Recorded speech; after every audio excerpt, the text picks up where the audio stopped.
I screwed it up. I didn't have it prepped.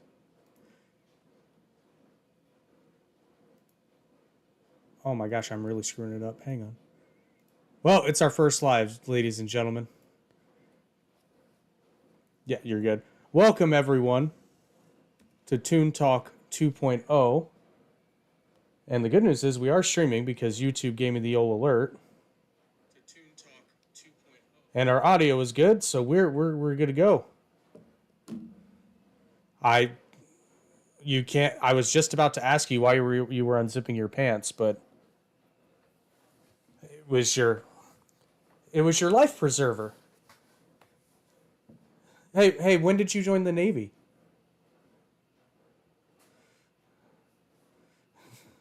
Right answer.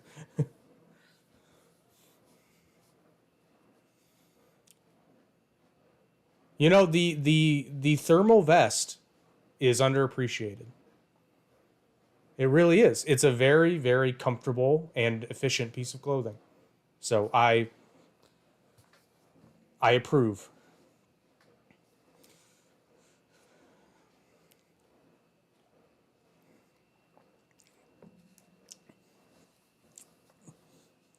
Hey, keep going. We might get tips. No, not yet.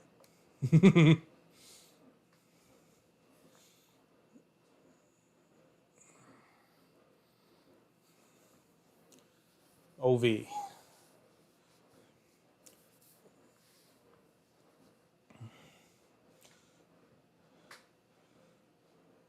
Maybe for you. For me, it's been the shits because we were supposed to do this last night. Yeah, it's been a rough week for me. I'm actually, although it's weird, this is the weirdest sickness I've ever had because every day I get a new symptom. It's like the lottery, and they typically only last for a day. And today, that symptom is my eyes are burning.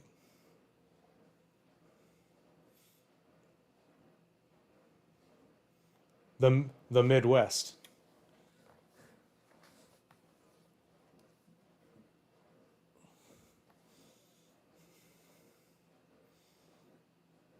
Well, around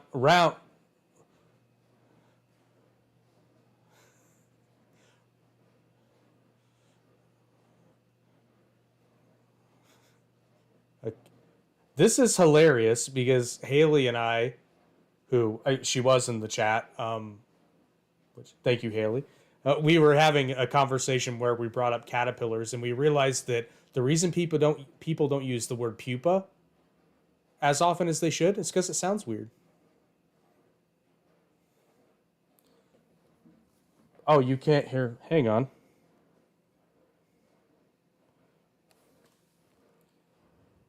Oh no, they can't hear you. Hang on. Yeah,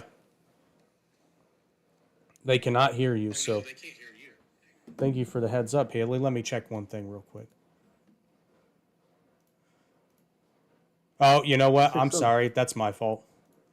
Yeah. All right. Better now? It's working. People, audience. Yep. This is a coup. Okay. This is so, now I can hear you. This is a coup, people. He want to take control of the podcast. If you can listen, just put a comment saying Jake #asshole. They can hear you now. Okay, I'm just gonna switch to the in-ears because I think they are better for everything. So I can hear you. I can hear you better. The good news is that I don't hate you as much as I supposed to. I just hate you enough because this is a coup. We wanted to take control of Toon Talk. That's what you mute me. I did. Everybody knows okay. that. Technically, I did, but it's because I was doing a different project. My bad. Yeah. So a quick recap. Hey, that's live TV, baby. So I was giving him grief for his life. Well, you heard everything I said, so that's not important. But yeah, so the reason people don't use pupa as often as everybody sleeps. Everybody sleeps on the pupa stage. But it's because it sounds dirty. Yeah, no, it sounds like the name of a nun that was trying to educate you. He's like, oh, my people. I don't know. Sounds weird. He's like an English nanny, like old English nanny. No, but Oh, my people's coming. Everybody jumps from caterpillar to butterfly. Yeah, well, not everyone, just you. Fact. And I know I'm live, I'm gonna be banned, but then I'm dare you. Yes, you little YT. I dare you to ban me again. YP. YT. You see, you're racist. I'm just too defensive today. YouTube, YT. Oh, YouTube. YT. I thought you said This YP. is what we do for a living. I was like, Yellow Pages is old school, man. What is that? Yellow Pages? I'm not as old as you, Jake.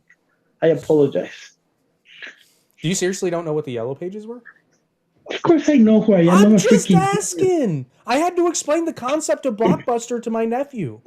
He legitimately did not understand. With all due respect, I got more IQ than your nephew, one. Well, and I know. Second, are you assuming that, I'm not because your nephew is dumb or not, it's just my IQ is high. And second, you assume because I come from a third world country, we don't know what Yellow Pages, you racist? No, I didn't, but then you acted like you didn't know, and then I wasn't sure. It's called acting. Oh, right. How are you, Jake? I miss you. I'm sick, man. I know, mentally, but besides that, what's how you been feeling? Well, so like I was saying, every day I get a new crop of symptoms. It's super weird. And like I said, today's symptom is burning eyes, but maybe we need to call an exorcism on you. No, I haven't projectile vomited yet or turned green. Or spoken other languages. Actually, you do. You text me in Spanish all the time. Yeah, that's like 1 or 2 words, and plus, like, everybody knows that I can speak some Spanish. I'm not like busting out. Language. I'm not like busting out Aramaic though. I don't know if I told this story before, but when I was a solo artist back in Mexico, we have a keyboard player, and his nickname was Regan, and he feels so cool. But the reality is that he was so ugly that he looked like the girl from the Exorcist, and we call him Regan because he was really ugly. He got really bad skin. So speaking of the Exorcist, it's not unrelated, but I assume you've seen. I think it was the second scary, or was it the first scary movie where they do the Exorcist spoof? Was that the first or second one? I thought it was the second one. That scene is so damn funny, and there's just something about. I'm not a huge fan of all the scary movies. Really, 1 and 2 are where I felt were really good. There's just something about them sitting at the computer and not the computer, the piano. Like not the computer. They're sitting at the piano and then playing "Shake That Ass." You know what? The reality is The Exorcist is a really, really good movie. What's the first? You can correct me on this. What's the first horror movie that actually won an Academy Award? I think it was The Exorcist, wasn't it? Well, probably Nosferatu was the first one. Probably. If you guys really? Are you sure? Comments, I'm not sure. Let me explain you something about the English language that you don't know. When I put in front of my idea, possibly, that means that I'm not sure, Jake. Come on, pay attention. You're totally. You know what I'm missing? Because don't cry, man. It's just an observation. I mean, you just made me feel so dumb. Oh my God! Now my co-host became a girl from LA. I don't know. Anyway, shut up. Oh my God! Literally. Oh my God! Okay, I gotta take. You don't have to be. You don't have to be so rude. Like. My God! Oh my God! Literally, I'm crying. I don't know what they repeated 3 times. I don't know what they repeated 3 times. I really don't know what they repeated. I don't think you know this story, but it was legitimately one of the funniest things we've ever done, and it was by complete accident. So we did. God, what were we talking about? We were talking about this is way before the new Little Mermaid movie came out, and they had just announced. No, I don't remember what we were talking about. Somehow, some way, the Little Mermaid came up. And my co-host on the Average Intelligence podcast, Eric, was going on a tangent. And it's funny because if you watch the whole thing, you can see me kind of look at him like, I don't think that's right. But he's talking about how we later figure out that he had things mixed up, but he was going on about how the original, or there was a version of The Little Mermaid where the prince fell in love with another man. And I'm just looking, I'm like, I don't think that's right. But then we were joking about how Disney would do that in their remake. And I basically said, he's like, you watch it, the prince is just going to fall in love with a dude, and Ariel's going to be like the best friend. And then Eric, not missing a beat, just goes, I'm so happy for you. And I legitimately lose my shit live on air. It's one of the funniest. That's really funny. That's really funny. And maybe that's why that was Average Intelligence podcast. Mm-hmm. Maybe that's why they was the best podcast of the year. That wasn't. Who won it? Who won? Same to you. I didn't vote for myself. Meanwhile, Toon Talk doesn't win. I don't care about the rest. Don't even act I'm like a you bad didn't vote. loser. I vote for myself. Everything was vote for myself. I don't care about you or the world. See, you say that, but I know you're past. lying. Virus. I didn't see who voted what, but I saw how many votes each got. This is my opinion of It's you. okay. You're a nice person. That's my opinion of you. You're a I'm kind. going to start doing the podcast like that. And you need to destroy my voice like all those bad podcasts that people don't want to talk. And they're like, oh, yeah, and I was there and the gorillas. And I'm like, shut the fuck up, motherfucker. If you weren't a gorilla, you weren't doing podcasts. But anyway. That's, They wouldn't. yeah. I've always wondered about that. Like, when, How not necessarily. bad you need to be? How bad you need to be? What do you mean? As a gorilla. Oh, Or as a bodyguard, or as a drug dealer, that your future in the business is putting a mask and going talk in somebody else's podcast. You sound like drug dealers. Stop bitching about it. Probably, I don't trust in those guys. When you see a mobster, a real mobster, coming to and from the La Cosa Nostra, Italian Cosa Nostra, coming out in a podcast saying, Maron, and yeah, we kill the person. Like, the fuck no, man. I've seen one, but I don't know who the guy is, so I couldn't tell you if he was legit or not. What I did see, though, and I can never remember his name, it was a guy, he used to work for the basically Mexican drug enforcement. He lives here now. It's Ed something. I've seen him on a couple podcasts. He's fascinating because he's telling the truth. He's out there and he's just like, yeah, he's like, it's fucked up. That's why I left. But you're saying it's fascinating. Mm-hmm. I'm telling you, saying the opposite. I don't believe in those guys. No, but he wasn't a former cartel guy. He was a cop. Yeah, he was stupid and bad enough that they kicked him out of the force. No, he retired, or so he says. Who retires in Mexico, for God's sake? I don't know. It seems legit to me. Who? Because of people like you, exist the people that got false idols. But anyway, I'm not. Hey, he's making. I guarantee you, he's making. I'm just gonna say, yeah. I bet you he's making way more money doing talks and seminars here because white people want to hear about that shit. That I give it to you. If he got a vision in business, yes. Which he appears to. He appears to. I don't know, man. I don't know. I think he was the real shit. He wouldn't be doing podcasts. But good for him that he got out of the business. Or good that he survived the corpse or whatever you want to do it. Well, he did. But, if I remember correctly, he did say one of the reasons he left Mexico was because a couple of his friends had died over the years, and apparently one did. Like the last one that died before he quit. One from diabetes, another one from a heart attack. Nothing related, but he didn't want to do it anymore. Hey, man, I don't know. I'm just going based on what he said. I know. I'm just being annoying as always. Today's been a really good day. A lot of things are happening. Good for the band. Our new single is out. All the things you said. Dude, do you know how hard it was for me to not let anyone listen to that shit? I know. You listen Oh, before everyone, it man. was so hard. I know. That's what she said. I mean, all the things she said. Sorry, my vocabulary. Um, yeah, but it was good. I mean, you have it what 3 months before?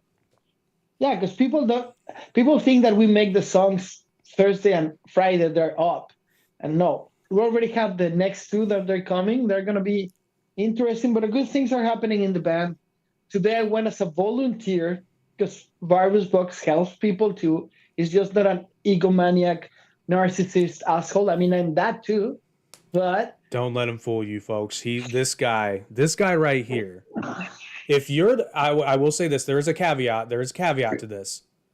If you have the right attitude and you're the right kind of person, this guy right here will elevate you to ridiculous, ridiculous places. This guy is amazing.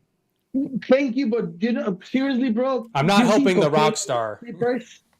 No, cocaine and strippers are not elevating a person. I mean, in a way, I mean, it is. We're paying a lot of college tuition. in more ways than one. Hey, man, that's what you a pay. lot. That's college. That's college tuition. That's child care, child support in some cases.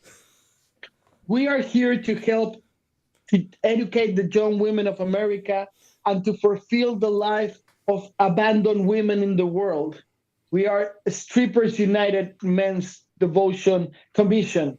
Yes, I just named you the vice president. We're feminists. Yeah. Yeah, we love women. Yeah, part of pussy. We have girlfriends, and if they listen to the podcast, they will kick our butts. No, I'm actually kind of surprised at how, I don't want to say conservative, but like, I'll be honest, I think I'm a little bit more liberal than my girlfriend is. And I don't know how I feel about that. It's probably because I was going to say that probably has to do with the fact that I'm an American, but and the difference for her between Republicans and Democrats, she thinks they're just the color of the tie they use. So yeah, probably. No, actually, I did set her, and it's not her fault, because I will say this, and I give Republicans grief for this all the time. It's like, why are you idiots not doing more stuff in Spanish? Because one side of the aisle is doing a lot of shit in Spanish. We were eating at this, and I always say this word wrong, so I'm going to say it slow. We were eating at this taqueria. I always say taqueria. Yeah, taqueria. No, taqueria is really good. Taqueria. And they had Univision on, and obviously it was in Spanish, but thank God they had captions, right, in English. I was like, oh, they knew I was coming. And while we were there, I saw two political ads. Both were from Democrats. One was Joe Biden ad, and the other one was I think it was a mayoral, some local guy. And they had two things in common. They were both Democrats, and they were both in Spanish. And the news was on, and it's like, it wasn't like super left, but it definitely had a spin on it.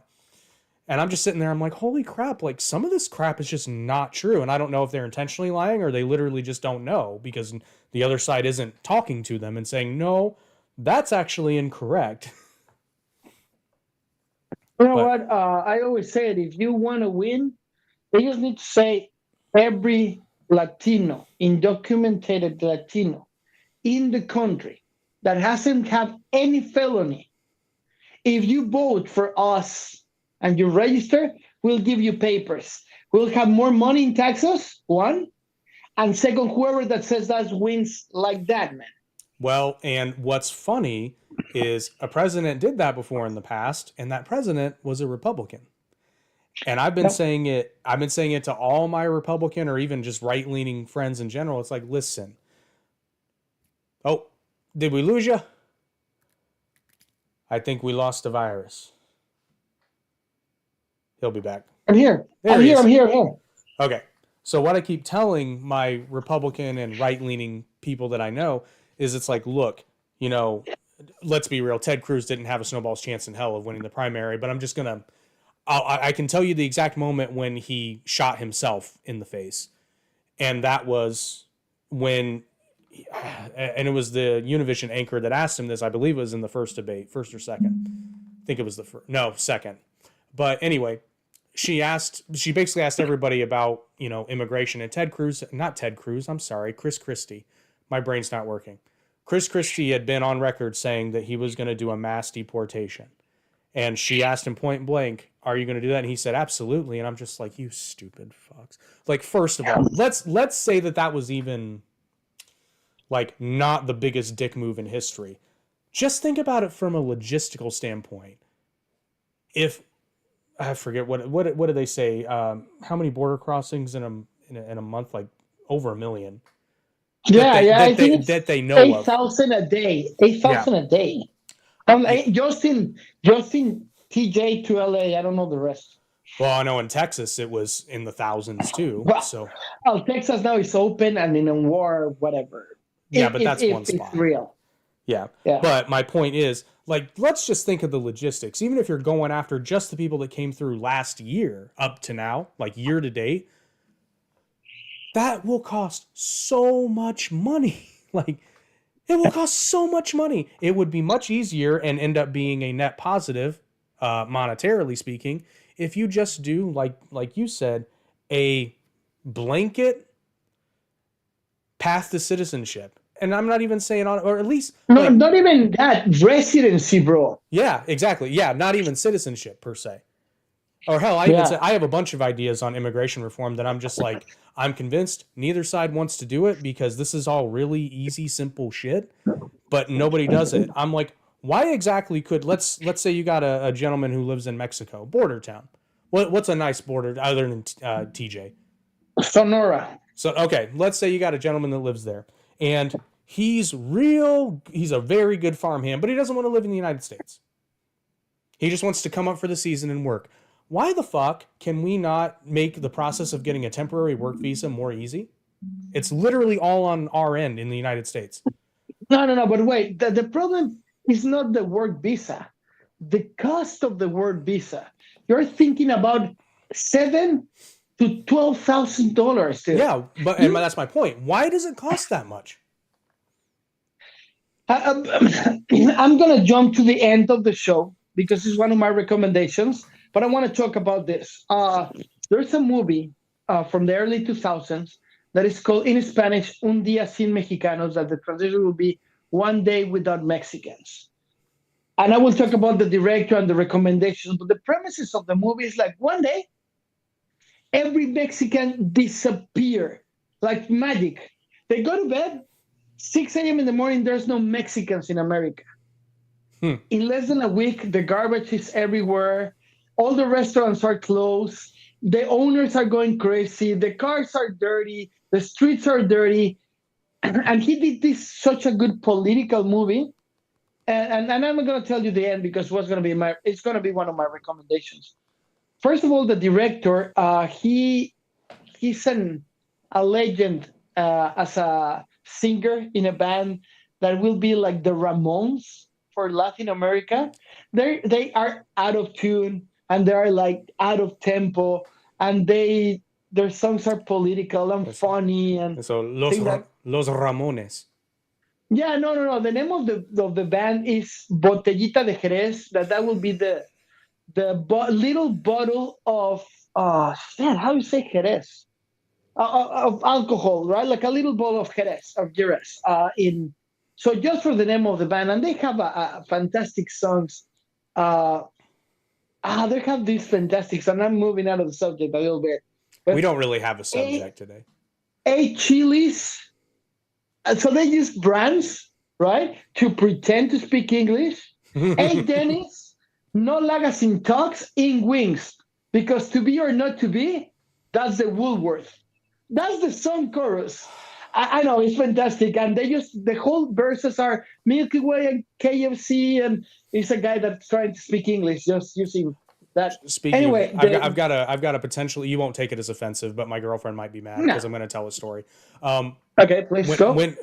Okay, first of all, what age did you start learning English? I know it would have been young for you. Probably kindergarten. Okay, so this isn't really a fair question to you. Well, maybe. So, okay. Are there any English words that you still to this day just find that you have trouble pronouncing? Not saying you can't pronounce them, but you got to think about it. Refrigerator. Oh, that's a good one. Yeah. Let me see another one. Now that I've been helping a lot of people in the medical field, right? Oh man, when they say PEP or PEEP, Mm. I don't know what I'm talking about. And you know what? I discovered a word that I didn't know that existed. Acute. Oh, yes. And I know how to pronounce it, but probably refrigerator. Condemnation is Ooh, yeah. hard. Uh, Probably the more rhetoric words, Yeah. right? Like now that, like I say again, I'm working with people in the medical field. Obviously, I'm there just to interpret, but I'm hanging with all the doctors. And when they're reading something out loud, I just go inside the building. I go like, I concur, right? Yes, and they laugh just like you, and they're like, yes, yes, Max, we concur with you. But there's a lot of hard, more S and H. They're the most complicated. So my girlfriend has a really hard time with NG, like Oh, unk. fuck. She's in troubles, bro. That's what I told her. I said you're gonna need to get a handle on this because the word she was having a lot of trouble with was wings. Like wings? Yeah, like chicken wings, buffalo wings. Yeah, sorry. But it was like I'm just trying to help her because obviously to me, ing is like super common. A massive have a massive importance in Well, the American language. it makes a verb Everything. present perfect tense. Present Ing. perfect tense, yeah. So it's hard for her, I guess. She'll get it. She's really hard on herself because she's actually learning English. She doesn't believe me when I tell her it's like, no, you're doing pretty well considering you came with no knowledge at all, other than like maybe a passing brand name. She needs three words that you should teach her really good. Bring up, pull out, and that's an exit, not an entrance. She can go with you for a while. We can scratch that last one, but anyway. You know what? High five for that one. That was good. Sorry if we sound like misogynist, but we're not. We're not. It's just they're jokes, people. They're jokes. It's funny. They don't bite. And if you don't like it, put in the comment, we don't like you, Virus. You're a fucking misogynist. And don't forget to share. Sorry. But so anyway, it was funny because we had a gym date last week, and afterwards I was like, "Are you hungry?" And she said, "Yes," because I haven't eaten since 11. I was like, "Cool. What do you want to eat?" Because I was like, I could eat and I knew I should eat, but I wasn't like starving for anything.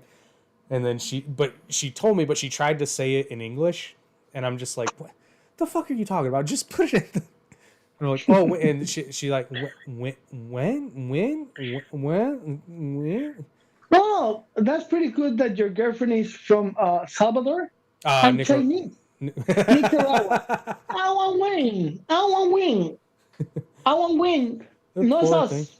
But then she was but then she went into words that sounded similar in English, but are way different in Spanish. So she's like, I don't remember what the Spanish words are, but basically she had wings, and then win. She had win and ganar, and I said, sí, correcto. And then I don't remember what wind was, but that was easier. But she has to hit a hard D because again she's got a. Yeah. So it's like wind. So at the end of the day, he hit a hard D. Yeah, what's up? Give me another 5. Yeah, great. People. Everybody knows that I'm just joking. I'm a singer, a writer, a director, a comedian. So you got to start, realizing that this is what we are. And if you come here with expectations of having a good time, you're going to laugh a lot. If you're with the expectation of criticize, don't forget to like and share. Hey, Howard Stern got famous. Look at that. Have you seen it? You got a nice little kickstand there. No, and it's a red iPod that I found from the Ferrari that I got it in the Ferrari. Now I don't have a Ferrari anymore. I was going to say I thought you said you didn't have your Ferrari anymore. No, but I used to have my red iPod too. Because yes, people, I have a Ferrari, but it was a 2010. It didn't have some old shit. It didn't have I know, fucking piece of shit. But now I can Google things. Meanwhile, we talk. Perfecto. But yeah, so I So thought that was funny. yeah, I mean, she just need to work harder, you know. She will. She's doing a lot. She's doing 2 classes a week, and then she finally started using Duolingo, like I told her to, and that's been helping a lot. And I'm pretty happy that if she's doing her Duolingo, that's lengua is tongue, it will love that more. How long you guys been together now? That's a hard question to answer because technically speaking, we've been dating for over a year, but as far as like a set couple, I'd have to think on that. Because okay, first of all, she's Latina, bro. In the second day, you were the boyfriend. No, don't bullshit the American way. Nope. She said no, bro. She didn't understand what you wanted to say. Maybe not, but I told her straight up. Okay, why you told her straight up? Come on, let me laugh about it. No, I told her that she asked me point blank, "Are you seeing other girls?" And I said, "Yes, I am dating other women." I'm pretty sure she understood that in the past you did that. Anyway, Sergio Arau is the director of the movie One Day Without Mexicans. He lives in LA now. He's a legend in Latin America with his band Botellita de Jerez. And he is a musician, singer, songwriter, film director, and he's been in a lot of things. However, when he did the movie A Day Without a Mexican, right? It was something 2014. Oh no, wait. Yeah. 2014. That's not super that old. No. Yeah, I thought it was more time. A Day Without a Mexican, yeah. This is something to think about as a politician. I don't know how I look because I'm in this chair that is, can go lay down, and I want to be comfortable to talk, but I feel like my face looks really small on my chest. That's happening. Well, when you lean super back, it's just a perspective thing. That's what I'm saying. It's like, ew. Well, I have a confession it's probably gonna make you mad. All right, bring it. So, as you know, I started watching The Bear. Okay. Dude, I'm gonna be honest. Once you get to like episode 4, it's kind of fucking boring. What? It's the same shit in every episode. You gotta give it time, bro. I've watched 7 episodes. The first one is fantastic. The second one's really good. The third one's it's pretty good. By the time you get to 4, though, where are you? Where are you right now? Episode 7. I just finished it. What's happening? Just remind me, because I already watched the 2 seasons. So they already did the birthday party where his idiot brother dropped Xanax in the water, and then other stuff happened. It's not his brother. It's not his brother. You're right. It's his cousin. It's his cousin. Best friend. It's not. They call them cuz. But they just the friend. Okay, if he's not related, then why the fuck does he let him work there? Because it's called loyalty, man. Fuck loyalty. No, time out. Like, yes, loyalty's important, but when your stupid ass is jeopardizing my business like that, particularly if you're not family, fuck you. Get out of my fucking restaurant. They're funny. And you say it's bad. Look how emotional it makes you to talk about it. Okay, I actually thought about this. It's like, the episode where the toilet explodes, which I get that, but like, and he finds out his dipshit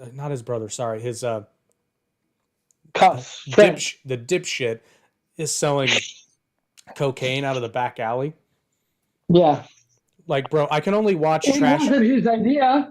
I can only watch trashy people ruin their lives so much. It's the same thing what happened with Shameless. Like, now granted, Shameless, it took them 5 seasons to get to the point where it started to get kind of dull. You know what? Yes, I'm with you. Now, that's life, man.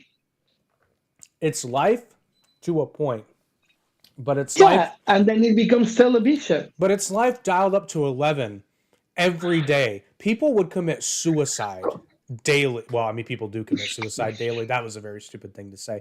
But like, if your life was that stressful, that's something I wonder. My life is that stressful. When I'm not here making jokes with you, I'm yelling to the world. If he's not my bass player, he's my guitar player. Not he's my lawyer. He's not his employee. He's not his own investor.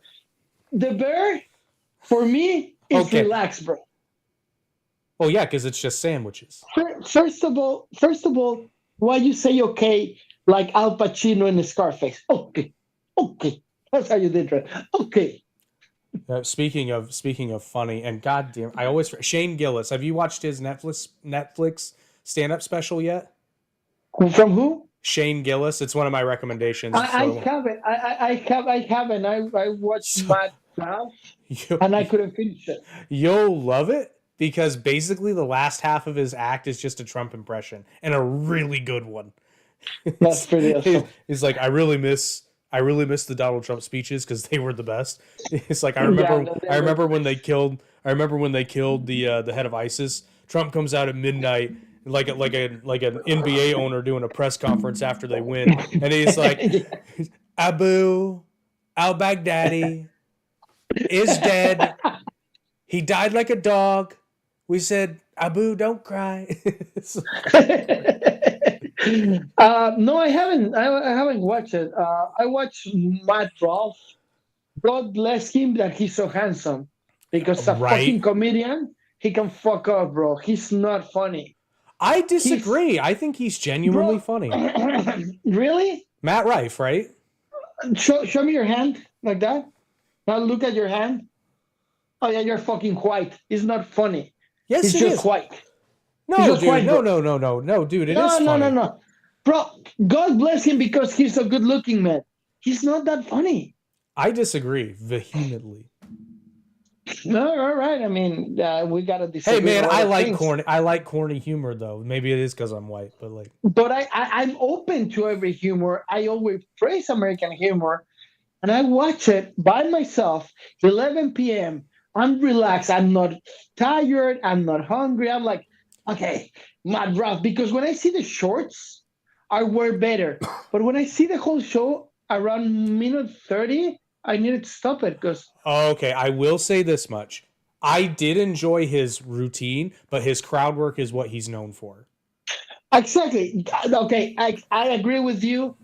His crowd work is way better, but his routine for the next Netflix special is a little forced and it's a little rehearsed. You know what the problem is, though, honestly? Is probably because, well, I mean, think about it, though. Most people were made aware of him because he might have shot himself in the foot. I don't think so, but because what's the alternative? I mean, he's doing great. Congratulations. He's doing great. But he got famous for his crowd work. So if your exposure to him was his crowd work, then you see his rehearsed bits, it's gonna come off phony. It just is. That's what happened to me. Now, that's fair. Why he didn't do crowd work? Because he doesn't know the results? He actually answered. Okay, go ahead. He actually answered that question because he was on, damn it, which podcast? I think it was when he was on Joe Rogan's podcast. Joe Rogan flat out asked him, he said, why didn't you just do crowd work? He said, because, man, comedians don't respect crowd work. So? Well, I know. That's kind of what I was thinking. I was like, who gives a shit? I have a theory, and not being a stand-up comic myself, it's only a theory. But I think when comics, not all comics, obviously, but I think when like the comedian community doesn't respect something, it's because they're jealous. Because they can't do that shit. But not just the comedians, everything, bro. That's true. Everything. Well, because how much flack did Jeff Dunham get? Because ventriloquism isn't comedy. It's like, okay, well, you can hate on it all you want, but how much more money does he have than you? No, and he's hilarious. Jeff Dunham is hilarious. His characters are fantastic. But I will say this. My favorite part of every Jeff Dunham show is his opening monologue where it's just him. Those are always my favorite bits. No, the Mexican chile is fucking fantastic. Okay, Jose Jalapeno.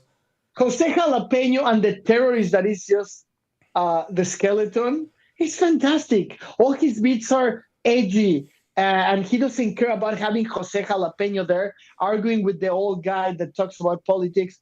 I mean, I like him a lot, to be honest with you. On your But steak. anyway,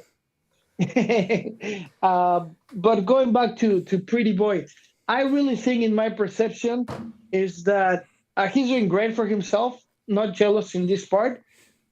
I really think that somebody told him, man, sensation in social media. You didn't need to do a stand-up comedy the right way, so we can take you to movies the right way because you're really good looking and talented.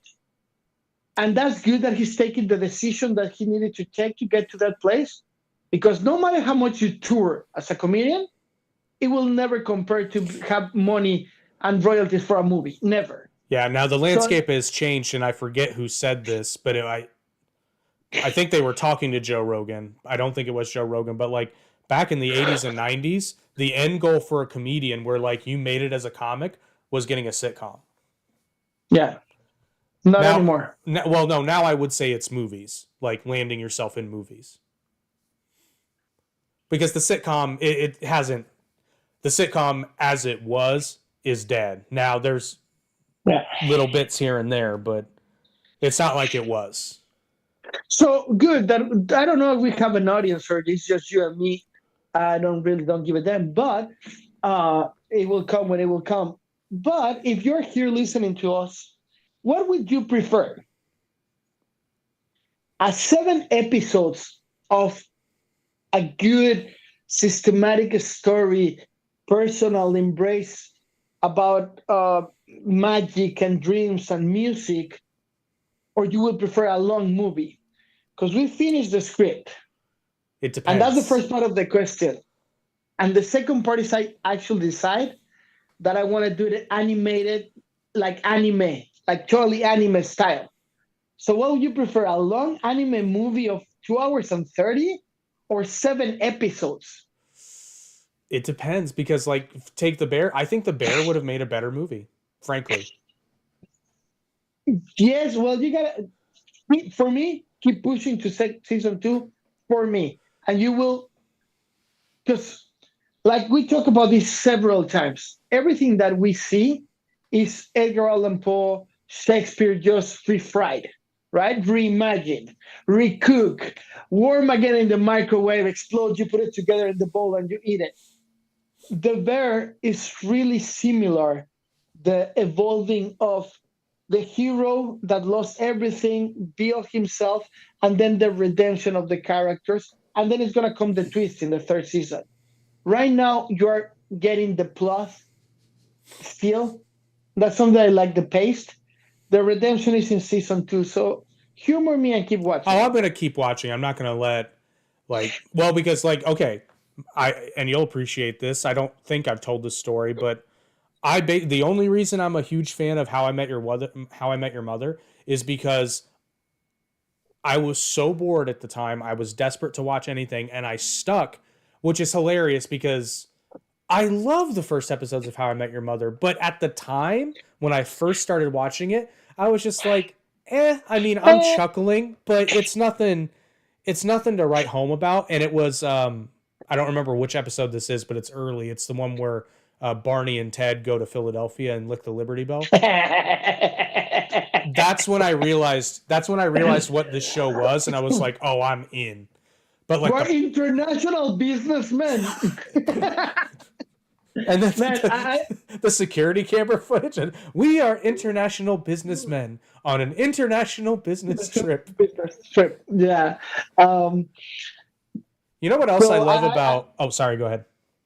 I've been watching How I Met Your Mother. I'm in season 2 right now. Again, probably watched it 4 times, the whole thing.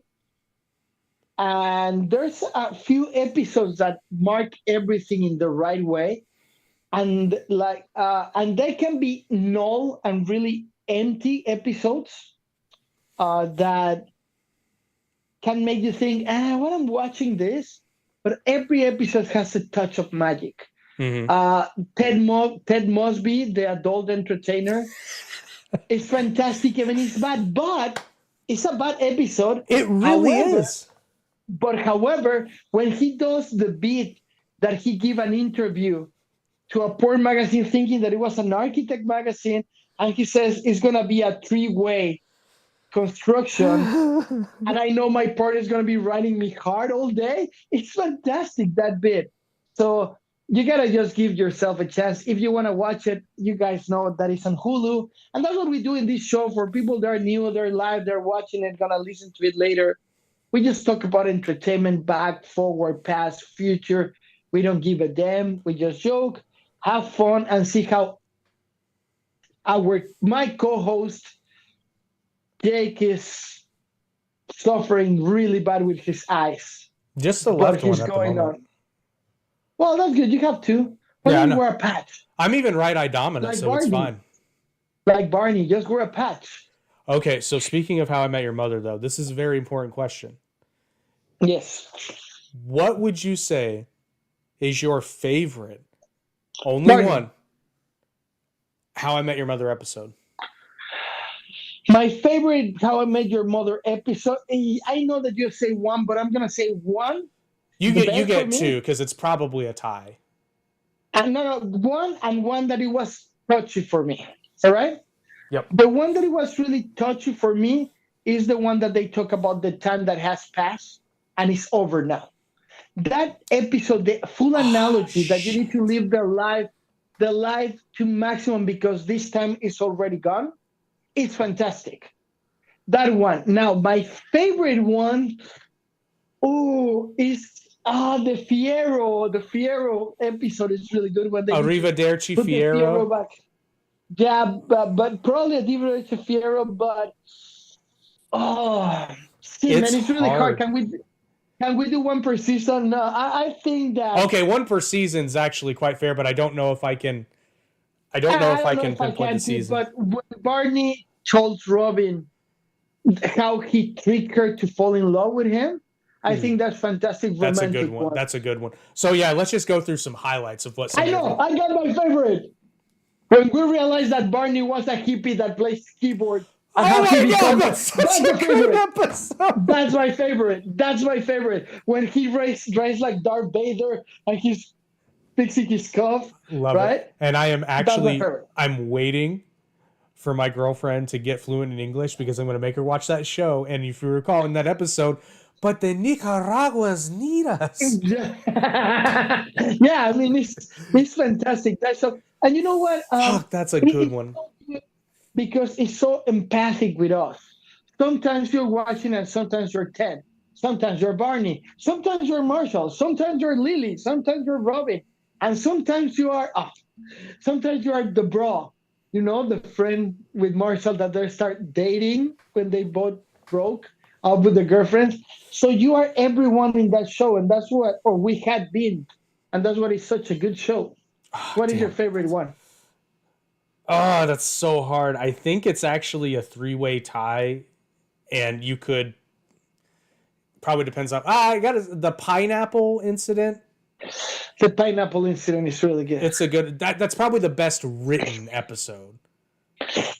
The time again and the time passes. Okay, yeah, that's. I just like the fact that we never, and apparently they actually did plan to reveal where the pineapple came from. Actually, at the end of the season. When you bought the DVDs, they tell you about the pineapple. Yeah. Another really good one though is Ducky Tie. Ducky Tie's car when he needs to wear the tie for a year, right? Yeah, and I love the fact. Bro, sorry, slap giving. Oh, Slapsgiving is so good. Oh, Blitzgiving is better though. You just got slapped. When the Boys to Men come and sing, you just got laughed. See, here's the thing though. There's two things I love in my TV shows. I love long-term linear storytelling and I love running gags. So yeah. Like How I Met Your Mother is like the perfect sitcom for me.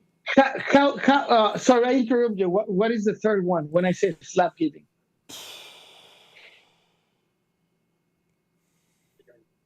Meanwhile, you think? Let me remind our fans to watch. Which is the one where Barney does? This is probably my favorite bit. I don't know if it's my favorite episode, but the bit.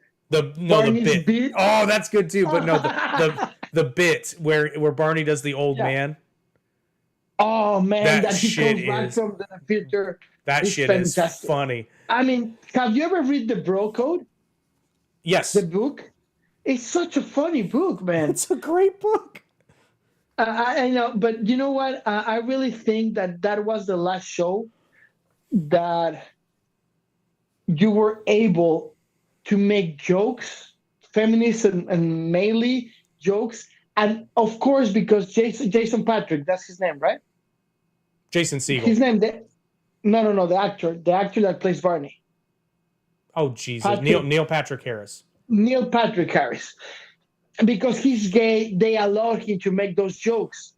I'm gonna tell you that I didn't know for 5 seasons. I didn't know that he was gay.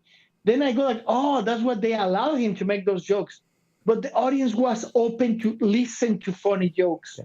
Well, without being like, if you play it right now for this generation, bro, they will cancel it right away. I have a little bit more faith because here's the thing. I have a theory about this generation. I think I shouldn't even say this generation because like my nephew, for example, my nephew laughs his ass off when he watched How I Met Your Mother. He thought it was hilarious. Yeah. Some of the humor is a little dated, so some things I had to explain to him, but for the most part, no. Here's the thing, though. That generation, Gen Z, is really, really... Yeah, they're really obsessed with groupthink. Like, what does the group tell me? But the minute you tell a Gen Zer to just shut the fuck up, what are they going to do? Shut the fuck up. Exactly. Shut the fuck up. Nobody cares. And once nobody cares, they don't care. And if you don't care, just go right in the comment and don't forget to like and share. And in the words of the immortal philosopher Fred Durst, because if you don't care, we don't care. There you go. Just another quote from How I Met Your Mother. I'm like Yoda. I'm Broda. Oh God, no! That might be. That's a good episode. Which I still maintain. I believe this episode is responsible for Cobra Kai. Okay. Yeah, of course. Worst bachelor party ever. It's fantastic. It's a fantastic joke. Yeah. So I think that was the back of Ralph Macchio. Well, no, he was in Curb Your Enthusiasm. That's another word hard to do. He was in season 5, I think, Ralph Macchio. But the actor from Cobra Kai, what is his name? William Zabka. William Zabka. Actually, he's back in How I Met Your Mother, and he's really a poet. He released books as a poet, and they make fun of him in the show. But I think that a big part of his success was a magnificent move from him or from his agency and the writers for How I Met Your Mother to quote him because he's in the wedding. He tried to steal to be the best man in the poker. You know what? There's something really beautiful about How I Met Your Mother. Had made me cry and had made me laugh a lot. And that's when they do the high five to eternity, I was crying, bro. And not only that, they'll do it in the same episode. Yeah, of course. That's when Marshall dad dies. Oh, dude. So heartbroken, bro. But then they're so good in the memorial when Robin has everything in the purse.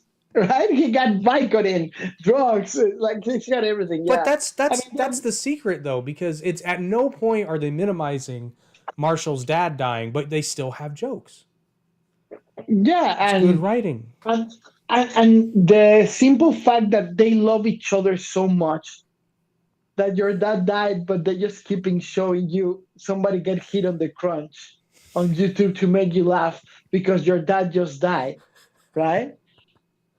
And it's good. And then I mean, it's a good. What episode is it? They have Mexican wrestler Ted, which is one of my favorite bits in the show. the doppelganger. Well, but specifically, I still to this day can't understand what he says before he gives the elbow drop. But I feel like it should be funny. Something Las Máquinas. I know that. I will tell you in a second. I Google it in a second. That shit needs to be a t-shirt. Yeah, that needs to be a t-shirt. I really think that a show like that, they try to make a remake. I haven't had the guts to watch How It's I Met not Your good. Dad, Father. Well, I shouldn't say it's not good, but much like, that 90s show, it's not that the show is bad. It's just that you cannot recapture that magic. And it's nothing new. TV stations have been trying, like they tried to recapture the magic of MASH and the Golden Girls. Yeah.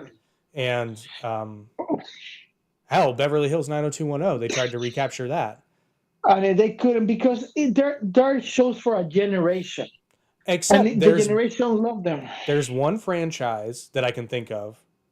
There might be more, but there is one franchise that figured it out for the most part. And Which one? That seems to be Degrassi. But their secret, well, no, but here's their secret. The secret is there's a central narrative point, and in this case, it's a location, which is the school. And you can have, if you do it well enough. Now, I know there are some series that are more loved than others, but I mean, that show's been on for a long time in various incarnations. Okay, season 5, episode 22, Robot versus Wrestlers. Let me see. I'm reading the William Dafoe. William Dafoe. Well, Dafoe. I'm the conqueror of the machines. That's what he says. Soy la conquistador de las máquinas. Soy el conquistador de las máquinas. Yeah. Yeah. That needs to be I love the internet. Yeah, it's really funny. And now when I watch that episode, I'm going to hear it perfectly this time. When the running joke that is so feeling and sentimental when Barney tells you, "You're the love of my life, and I'm going to be with you always." And then he repeats that to her new baby girl. Mm-hmm. I cry my tears out, man. Yeah, I cry my tears out. It's Barney's good the best character that ever existed in life. To be honest with you, it passes. There's only one character that you may not know. In Argentina, it's a comedy show that it was like sketches. That is from the 70s. And it evolved all the way to the 2000s. Raúl Franchella, that is the lead actor, the name of the show is his name. He got this character, bro. This character that everything is in color and his makeup black and white. So he just makes reference to the 70s. And everyone is like, let's put it nowadays, right? And they say, hey, man, what are we going to do, right? Put a Spotify. He's like, what is Spotify? And he turns like that. He got the hair like the Beatles. And he's like, I don't know what you're talking about. Let's listen to a record album in vinyl, right? Like, I don't know, Billy Joel just released Piano Man, and everyone is like, what the fuck? He's just talking his time. He's so funny that could be the in my taste, the funniest character next to Barney in the history of characters. For me, Barney overpassed Lampoon, Chevy Chase character. I haven't found a character like Barney that is so well defined in creativity. Neil Patrick Harris develops and delivers the characters like nobody else could do it, man. But the reason, and so you touched on something earlier about how Barney is a real, like, Barney wouldn't go over well if he was written in this generation without the prior context, but I disagree, and the reason being is the reason Barney gets away with what the character, I mean, as far as being written that way, is because Barney is almost always wrong. And when he's not wrong, he learns a lesson. And Barney has shown time and time again that the bulk of it is an act, i.e., and you don't find this out for seasons. You find out that after Marshall and Lily break up, Barney is the one. He's the one that went to San Francisco to make them go together. Bro, there's 3 simple things of the character. When they ask him, what do you do for a living? He says, please. Right? That simple thing, it became so funny. There's something about the character Barney that is unique. He's the Fonziest with balls. Because every Fonzie in every show is just stupid. Barney is smart, confident, and have balls He's an because evil he genius. evolves. Yeah, because he evolves from I want to make a list of how many girls I dated and have sex with that I left behind to I'm a real man and I'm gonna be so loyal to you that the day I stop loving you, I'm gonna let you be free. When he divorced of Robin, he is tough, and when he falls in love with Nora, he suffers a lot. When you That was see, such a good arc. It really yeah, was. but that's the archetype of development of a character in a long term. I never see the Fonzie, when we all love the Fonzie, the motorcycle, right? Evolve. Hey.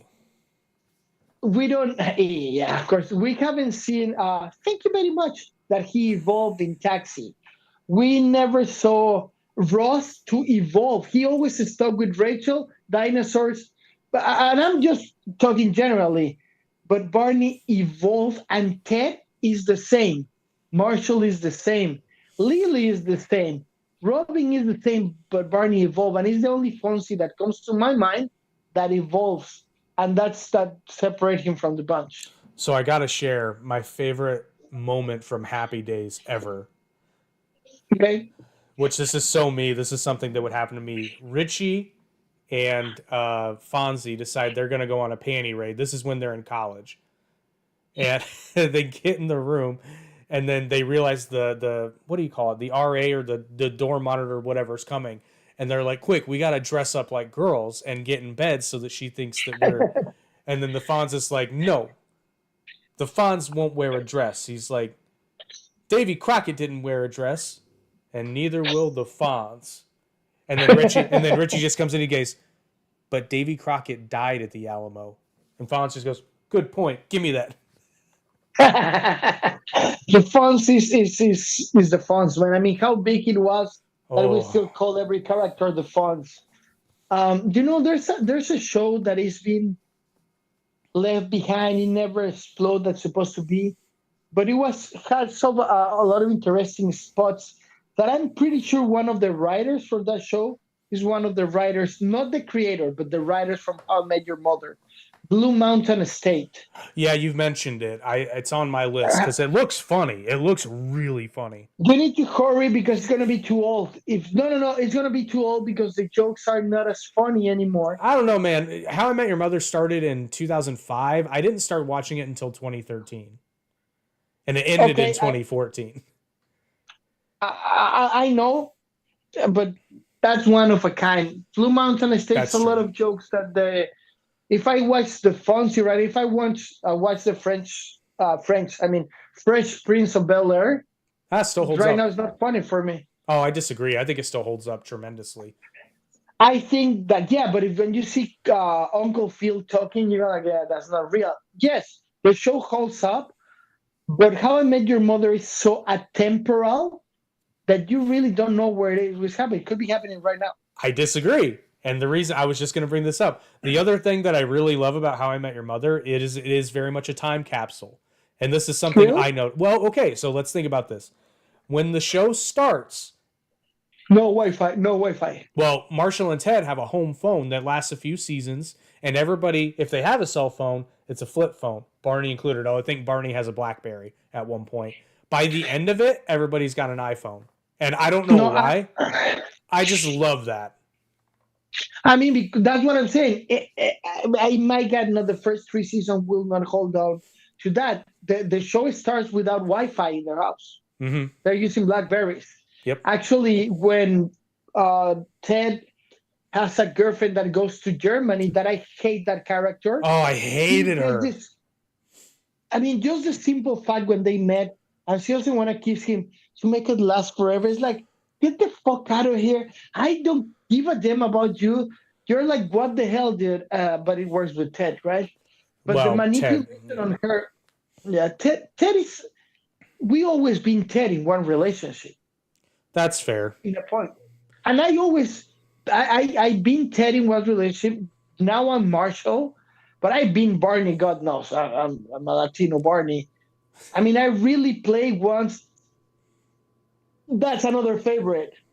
The Bon Madden, but when he makes the wife fights with him, and he says that he needs to the von Matterhorn. The Lorenzo von Matterhorn. Lorenzo von Matterhorn. That's an excellent episode. I don't know if I told you this, but once with some friends in Mexico, we play the Lorenzo von Matterhorn, and it worked till we started laughing and we couldn't close the deal.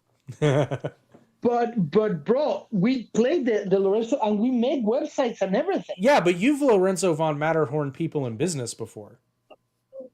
Yes, but I never in the dating area. Yeah. I know, but that's funny.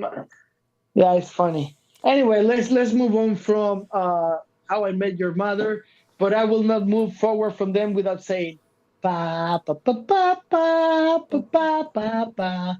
Let's make the shit. You missed it. I did the whole thing with the camera, Jake. Oh, you did, yeah.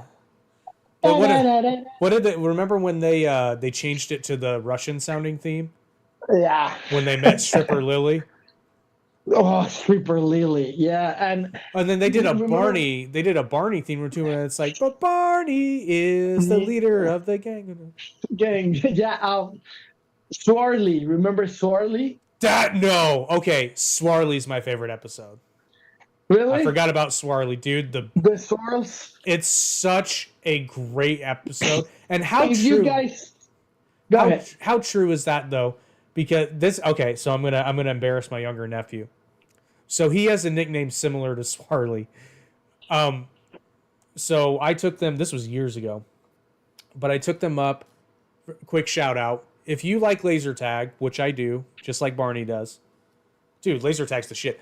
The best laser tag place ever is in Fort Wayne, Indiana. I drove my nephews 2 hours to go play laser tag at this place, and it's worth it. It's worth it, trust me. But, so I took them there, sniping the shit out of them. It was fun. But while we were taking a break, because you can't. I mean, if they're dead, you can do consecutive games, but we have to. Sometimes there were waiting periods, because I literally told them, I said, essentially a blank check, like we can play as long as you want, however many games you want. But so he was playing this hunting game, and he actually did really good, this hunting video game. So he did well enough that he got to put his name in the high score. Now his name is Bradley, but he was trying to spell out Brad, but he only has 3 letters. And my older nephew and I are looking at each other like, what's he doing? He's only got 3 letters. So he spells out bra. And he runs out of time. So, and I'm so proud of my older nephew for this. We didn't even speak. We just looked at each other.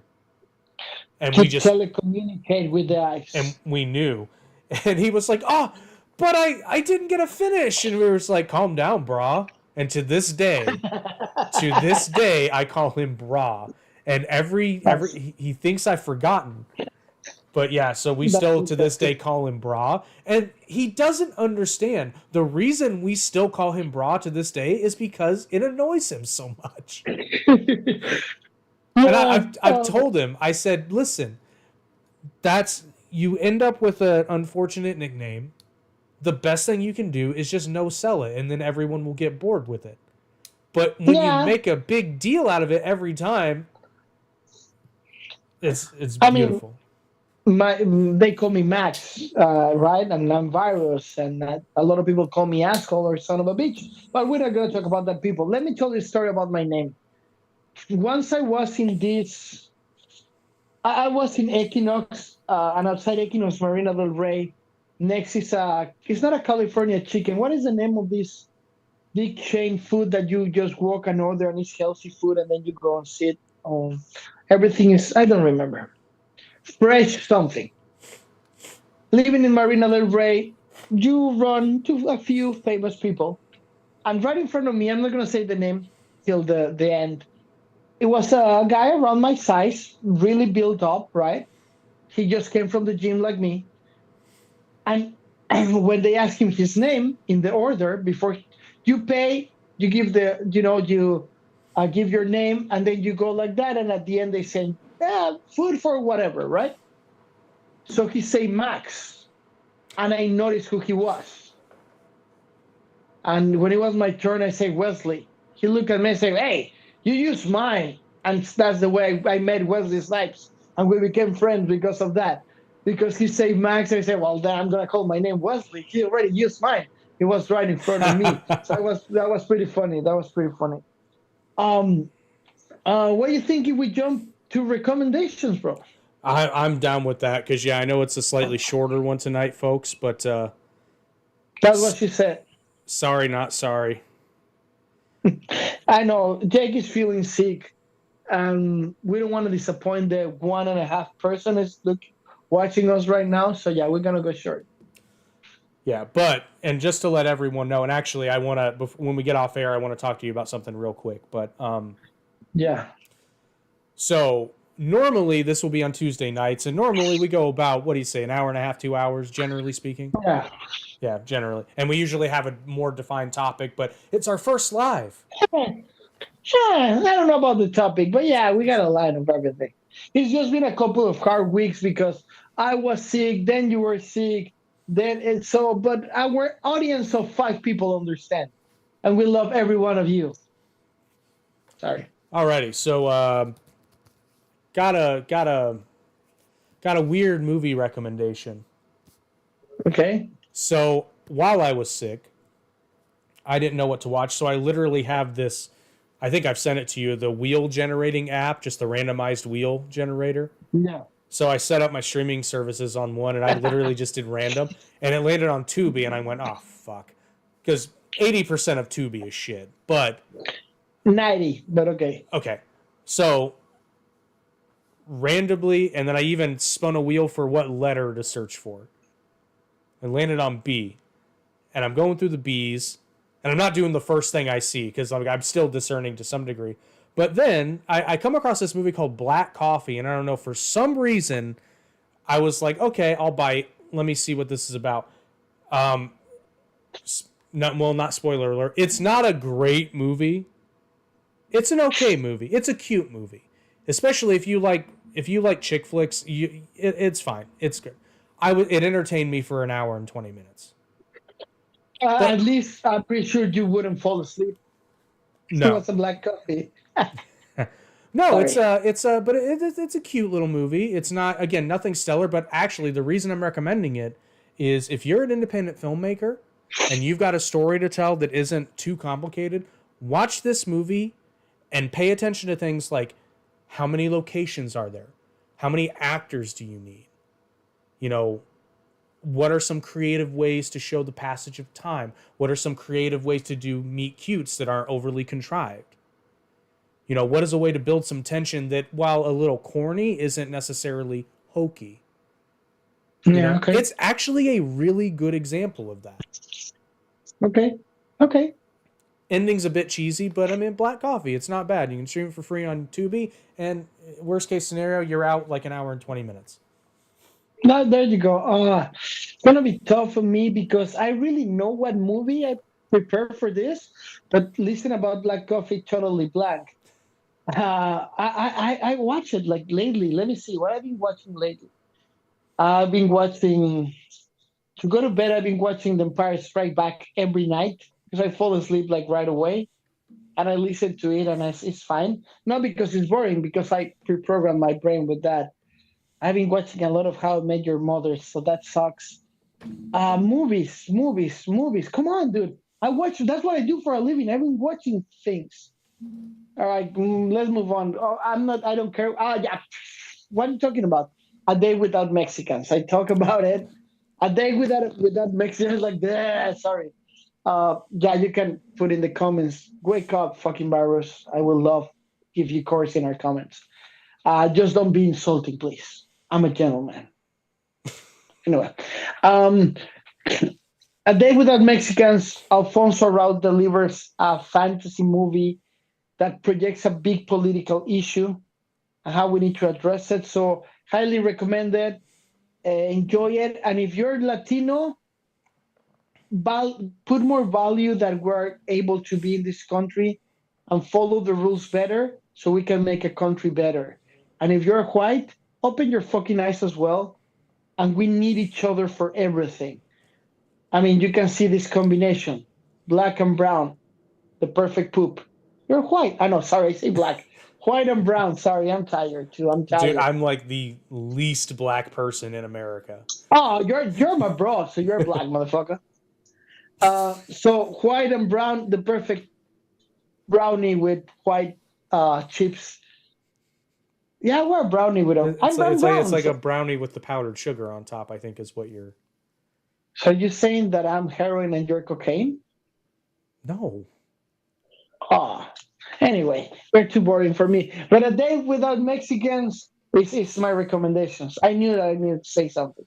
All right. TV show. I don't think I've recommended this yet. If I have, I don't care. For all you anime fans out there, it's an oldie but a goodie. If you haven't, especially if you're a fan of shows like Dragon Ball, and you haven't seen this show, first of all, get off your ass. But Yu Yu Hakusho. Now, you may have heard, if you haven't heard of the original, you may have heard of Yu Yu Hakusho because of the live action adaptation that Netflix just made. It's the shits. Don't watch it. Go watch the original. Yu Yu Hakusho is probably the best written shonen anime, at least that I've ever seen.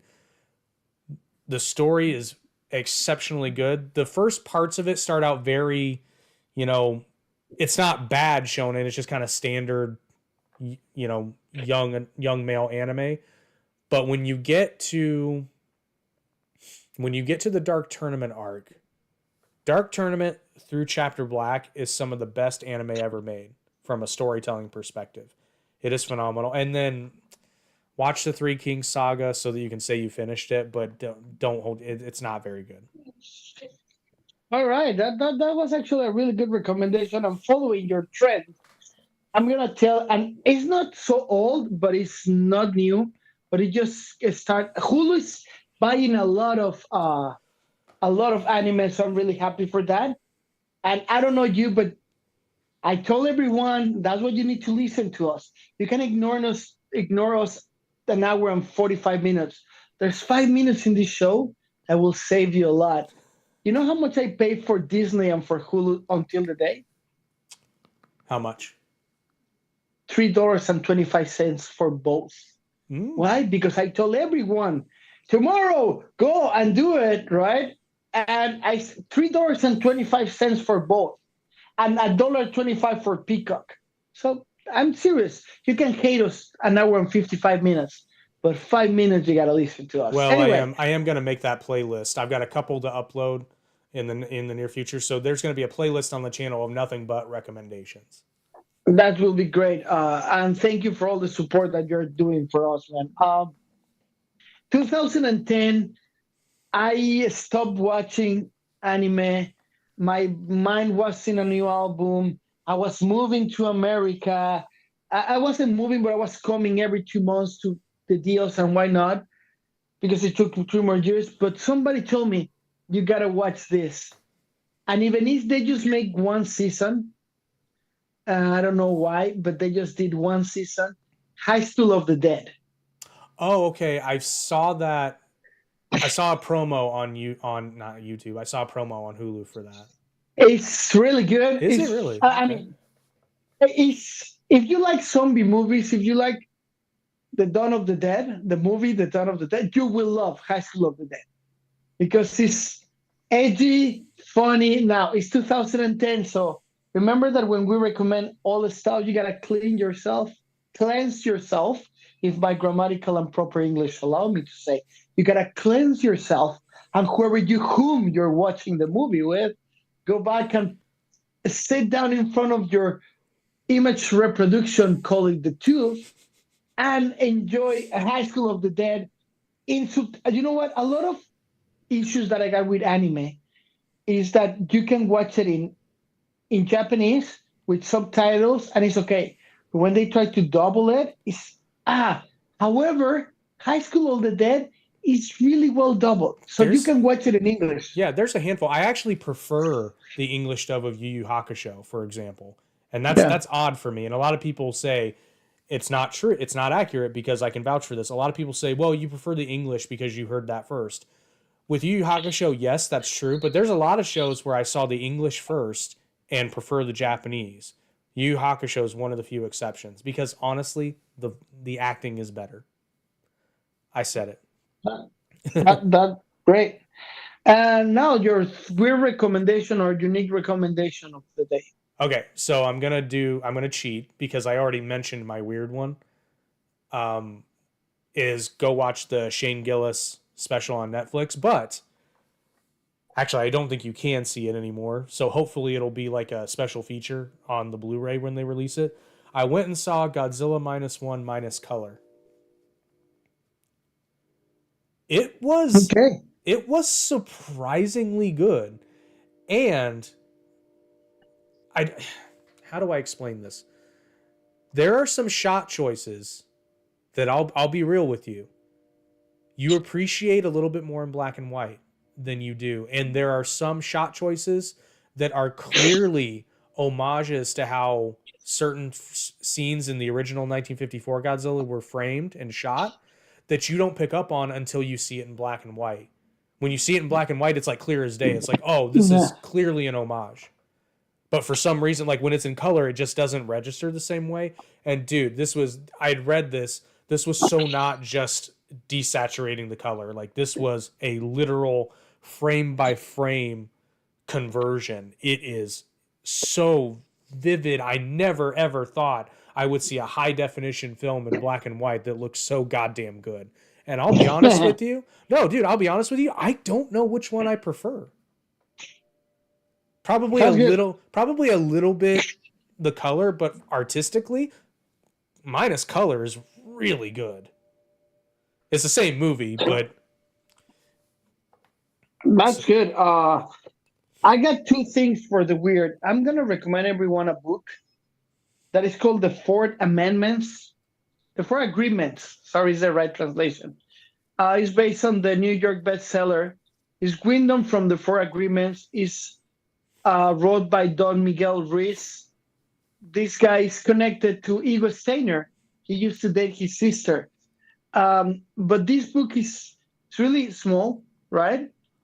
It's part of the Totec Wisdom, 6 books, but the Fourth Agreement, if you read it, you're gonna start seeing life easier. I'm not here to praise, I'm not here to tell you what to do, of course. But if you read it, it's just Kindle is $7.74, or if you want the hardcover, it's $14.99. you said it was Depending how you the fourth the agreement. four agreement, not fourth, the four agreements. Yeah, it's really good. I found a copy here, and I'm like, to start reading again, and it's really good. And because you say in black and white, two things, I want to make two comments before we go. The first one, you make me $10 right now, because I bet Alexander the Oracles that you will not survive a podcast without mentioning Godzilla. So I just want $10. Thank you very To much. be fair, the Oracle should have known better. Yeah, well, he's like, nah, come on, you've been teasing him all the time. One. Second one, I highly recommend, and I know it's weird, if you don't have an iPad, don't even fucking try it. Don't do it in a computer, don't do it in your phone. If you have an iPad, go to YouTube, learn how to change the colors to black and white. It's reversible, people, so don't go crazy. Then go to Disney Plus and watch Logan in black and white. Ooh. Mind blowing, because I want to tell you something. Logan, the director, is a horror director movie. That He makes specializes sense. in red, and when you watch it in black and white, the whole thing is a new movie for you. It's a movie with different scheme of light, with more dramatic tension, and when you see in black and white, Xavier in a wheelchair, all democratic, you think it's gonna go different. So I highly recommend. Listen, go to YouTube, to our server that kindly let us have a podcast here, and go and put tutorial how to put my iPad in black and white. Just gotta go to your settings, couple of buttons, and you're gonna go. Why I don't invite you to do it on your TV? Because your TV doesn't have the same resolution. If you have a 4K TV, okay. But if not, it's just the black's gonna go rotten, so don't. But in your iPad, go black and white, go to Disney, select Logan, and seriously, if you do it, please leave in the comments your opinion. I really want to know. because I think I'm gonna start doing that for many movies from now on. I want to watch Rogue One in black and white. I want to watch the episode of Straight Back in black and white. I want to watch Indiana Jones, the Temple of the Doom in black and white. Ooh, I'm going to disagree with Spielberg because, okay, so one of the things about me is when I do videography and images in general, I like bright, vibrant colors. And Spielberg is big on bright, vibrant color. It's part of the storytelling. It's Spielberg uses a lot of yellow in is the image, but here it becomes a thin white. So I'm gonna try it. I haven't done it, right? I'm curious though, and I should clarify, not just bright, vibrant colors, but warm colors too. So that's probably why I really like. Although, fun fact, that's why I like. Now, I know you're going to correct me on something, so just know that it's coming, and it's because I haven't used them. But at least as far as prosumer grade cameras are concerned, I'm a Sony guy. I know people think no. Listen. I'm talking prosumer. Thank you very much. This lasts for a while. We're never gonna do this again. Wait. I said prosumer. I know that red and black magic are way. And Iris, and there's many, but I'm with you. I'm just fucking with you. Well, so it really touches on the debate between Canon and Sony. I'm gonna be honest with you, bro. The best camera for prosumer, how you fucking say it, is iPhone. Sorry. Well, now, yes. Yeah, but there's but anyway, try that, and I'm gonna try Aliens in black and white, the second one. That'll be good. And that's gonna be hard because James Cameron uses blue, like Spielberg yellows. Now, yes, he does. Something really smart happened in your brain. You already watch it in colors. Mm-hmm. You watch it in black and white, and there's moments that you will not realize that you're watching in black and white, and your brain will pull some colors. And that's what I want to experiment with the bright colors of Spielberg and the blue colors of Cameron. Now, something came into my mind, and I'm gonna start doing this for the sake of having comments. Please, the people that are listening to us, answer me this. Everybody knows the Star Wars here, right? We're good with that? And I'm going to say goodbye with this, Jake. And I hope you follow me. May the Force be with you. Fuck you. When in The Empire Strikes Back, Han Solo is trapped in carbonite, frozen in carbonite. That's it. Now, froze your brain in frozen in carbonite. Now let's go to Indiana Jones. The bar says Obi-Wan. In Indiana Jones, in the temple of what is the first one? The Ark, right? Are you talking chronologically or like as the chronological? Movies? So technically speaking, Temple of Doom is first chronologically. So Temple of the Doom, in the bar we see Obi-Wan bar. That's the name of the bar. When he's picking up the. Oh no, you're thinking of Raiders. Okay, Raiders of the bar is called. No, man. In Temple of the Doom, when the blonde woman is singing. Oh, no. Okay. Yeah. The name of the bar is Obi-Wan. Don't doubt me, motherfucker. Don't. But wait. In our Raiders of the Lost Ark, when he's, picking the thing, in the hieroglyphs in the back, you can see R2 and C-3PO. In Han Solo, the original movie, not the original, Sorry, I'm back. The Han Solo when he's young. Oh, Solo, a Star Wars story? Solo, a Star Wars story. In the back, before oh my God, what's going on? You see, Steven Spielberg doesn't want me to say this. In the back, you can see the article that he retrieves in the arcs, that statue. So my question for everyone there is, all Indiana Jones is actually Han Solo dream. Meanwhile, he's trapped in carbonite. Just think about it. I want you to think about it. Does everything that happened in Indiana Jones is actually Han Solo's dream? Meanwhile, he's trapped in carbonite? Think about it. Leave it in the comments. This will be everything for today for Toon Talk 2.0. Having Jake thinking like that makes me a winner today. And yes, I've been trying to find the right question. He's thinking so much because he want to find a flaw, a mistake in my theory, but he's none. He's none. So thank you very much, people. Do you want to say goodbye before you try to find a mistake in my theory? Does that include Crystal Skull? Nah, come on. That doesn't belong to fucking Indiana Jones. Well, then, okay, but then your theory is kaput. Now, first of all, you could put yourself in your butt.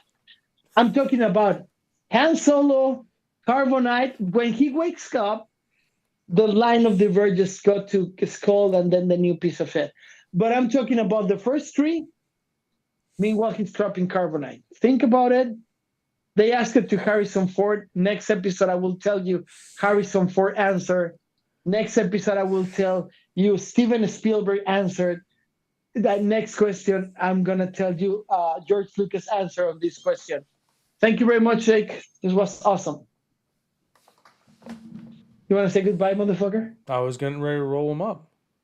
Oh, well, yeah, sorry. Ready? Roll them up. Have a good one, people. Take care.